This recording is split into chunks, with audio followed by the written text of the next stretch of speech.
এই যে লতানো গাছটা দেখতে পাচ্ছেন এর নাম হচ্ছে চুই ঝাল। এটি একটি ঔষধি গুণাগুণ সম্পন্ন উদ্ভিদ। এই উদ্ভিদের রয়েছে বিভিন্ন ঔষধি গুণাগুণ, যেমন অ্যান্টি ইনফ্ল্যামেটরি, অ্যান্টিঅক্সিডেন্ট। এই গুণাগুণগুলো এই ঔষধে রয়েছে, যা শরীরের ব্যথা কমায়, মানসিক অস্থিরতাকে স্বাভাবিক করে, শ্বাসকষ্ট কমাতে সাহায্য করে। এমনকি এটি কোষ্ঠকাঠিন্য, বদহজম এই সমস্যাগুলোও দূর করতে পারে, খাবারের রুচি বাড়াতে সাহায্য করে। এটাকে বিভিন্ন খাবারে মশলা হিসেবে ব্যবহার করা হয়। এছাড়াও এটাকে ঔষধ হিসেবেও বিভিন্নভাবে সেবন করা হয়ে থাকে। তো আজ আমরা এই মশলাটার বিস্তারিত আলোচনা আপনাদের সামনে করব। তার আগেই বলে রাখি, আপনি যদি আমার এই চ্যানেলে নতুন হয়ে থাকেন, চাইলেই আমার চ্যানেলটিকে সাবস্ক্রাইব করে পাশে থাকা বেল বাটনটি দাবিয়ে রাখতে পারেন। তাহলে আমার সব ভিডিওর নোটিফিকেশান পৌঁছে যাবে আপনার কাছে। সাধারণত আমাদের পেটে গ্যাস্ট্রিক, কোষ্ঠকাঠিন্য ও পাকস্থলীর বিভিন্ন রকমের সমস্যা হয়। অন্ত্রের প্রদাহ কমাতে এবং পাকস্থলীকে শান্ত রাখতে এই চুই ঝালের জুড়ি মেলা ভার। প্রাকৃতিক ঔষধ হিসেবে এটি খুব ভালোভাবে কাজ করে। তাই চুই ঝাল খেলে গ্যাস্ট্রিক ভালো হয়, কোষ্ঠকাঠিন্য দূর হয়। তবে অতিরিক্ত বেশি পরিমাণে চুই ঝাল যদি কোনো খাবারে ব্যবহার করা হয়, সেই ক্ষেত্রে গ্যাস্ট্রিকের মারাত্মক সমস্যা হতে পারে। তাই পরিমিত আকারে চুই ঝাল ব্যবহার করুন রান্নায়। চুই ঝাল হজমে সাহায্যকারী এনজাইমগুলোকে নিঃসরণ বাড়িয়ে খাবার দ্রুত হজম করতে সাহায্য করে। তাই চুই ঝাল খেলে হজমের বিভিন্ন রকম সমস্যাগুলো কিন্তু আর আগের মতো অতটা ঝামেলা করে না। এই চুই ঝাল বিভিন্ন রকমের মাংস দিয়ে রান্না করে খাওয়া যায়। সেটা গরুর মাংস, খাসির মাংস কিংবা মুরগির মাংস হতে পারে। যে কোনো রকমের মাংসেই চুই ঝালের ব্যবহার বাংলাদেশের একটি ঐতিহ্য। ব্যথা নিরাময় করতে পারে চুই ঝাল।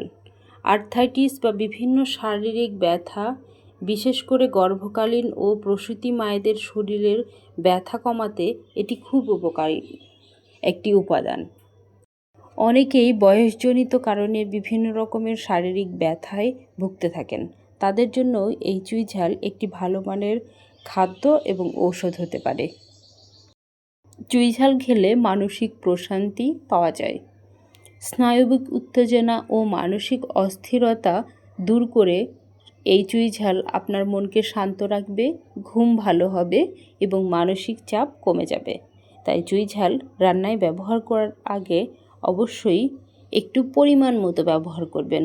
অতিরিক্ত মাত্রায় চুই ঝালের ঝাল আপনার স্বাস্থ্যের জন্য ক্ষতিকারকও হতে পারে। পরিমাণ মতো ব্যবহার করলে আপনি সেটা খেয়ে সুস্থ থাকবেন এবং বিভিন্ন রকম প্রশান্তি পাবেন। সর্দি, কাশি, শ্বাসকষ্ট, হাঁপানি নিরাময়েও এই চুই ঝালকে ঔষধ হিসেবে ব্যবহার করা হয়। চুই ঝালের পাতার সাথে কি পানের পাতার কিছুটা মিল পাচ্ছেন? চুই ঝাল এবং পান পাতা একই পরিবারের অন্তর্ভুক্ত দুইটি বৃক্ষ। কিছুটা পাতা পানের পাতার চেয়ে একটু লম্বা চুই ঝালের পাতায়। যদিও এই পাতা দেখতে কিছুটা পানের পাতার মতোই, তারপরেও এই পাতা কখনো পানের পাতার মতো খাওয়া যায় না, কারণ এই পাতায় হালকা ঝাল ও তেতো ভাব রয়েছে। বাংলাদেশের দক্ষিণ পশ্চিম অঞ্চলে, বিশেষ করে খুলনা বিভাগের বিভিন্ন রান্নায় চুই ঝাল ব্যবহার করা হতো, কিন্তু বর্তমানে বাংলাদেশের সর্বত্রই চুই ঝালের ব্যবহার অনেকাংশে বেড়েছে।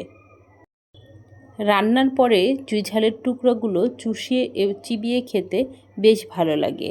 একটা ঝাঁঝালো তীব্র স্বাদ পাওয়া যায়। এই চুই ঝাল সাধারণত একটু উঁচু জায়গায় জন্মালে সেটাকে ভালো হয়। যদি কোথাও পানি জমে যায়, সেই স্থানে চুই ঝাল লাগানো হয়, তাহলে পানিতে চুই ঝালের গোড়া পচে যেয়ে গাছ মারা যাবে। সাধারণত এই গাছটি শাখা কাটিং এবং বীজ দুইভাবেই চারা উৎপাদন করা যায়। শেকড়যুক্ত গিট কেটে যদি লাগানো হয়, তাহলে খুব সহজেই এই চুই ঝালের চারা তৈরি করা যায়। এই গাছে ফুল, ফল ও বীজ হয়। এই যে গাছটি দেখতে পাচ্ছেন, এই গাছটি আমাদের উত্তরবঙ্গে লাগানো একটি গাছ। এইখানে এই গাছটি খুবই সুন্দরভাবে হয়েছে এবং এই গাছ থেকে প্রচুর পরিমাণে চুই ঝাল পাওয়া যাবে বলে আশা করা যায়। চাইলে আপনারাও আপনাদের বাড়িতে এরকম চুই ঝাল রোপণ করতে পারেন এবং সেখান থেকে মশলা সংগ্রহ করে রান্নায় ব্যবহার করতে পারেন। তাছাড়াও বিভিন্ন জায়গায় চুই ঝাল বিভিন্ন দামে বিক্রি করা হয়ে থাকে, সেখান থেকে কিনেও রান্নার জন্য ব্যবহার করতে পারেন। আমার এই ভিডিওটি ভালো লেগে থাকলে অবশ্যই সাবস্ক্রাইব করবেন, আর যারা ইতিমধ্যে সাবস্ক্রাইব করেছেন তাদেরকে অসংখ্য ধন্যবাদ। এ ধরনের ভিডিও পেতে আমার চ্যানেলের পাশে থাকুন। মতামতের মাধ্যমে জানিয়ে দিন আপনার এই ভিডিওটি কেমন লেগেছে। Thanks for watching. Please subscribe my channel. চাইলে এই ভিডিওটি শেয়ার করে রেখে দিতে পারেন নিজেদের টাইমলাইনে, শেয়ার করতে পারেন এমন কারো কাছে যার এই ভিডিওটি কাজে আসবে। আপনার প্রতিটি মতামত আমাদের জন্য অত্যন্ত গুরুত্বপূর্ণ, তাই মতামত জানাতে ভুলে যাবেন না। ধন্যবাদ।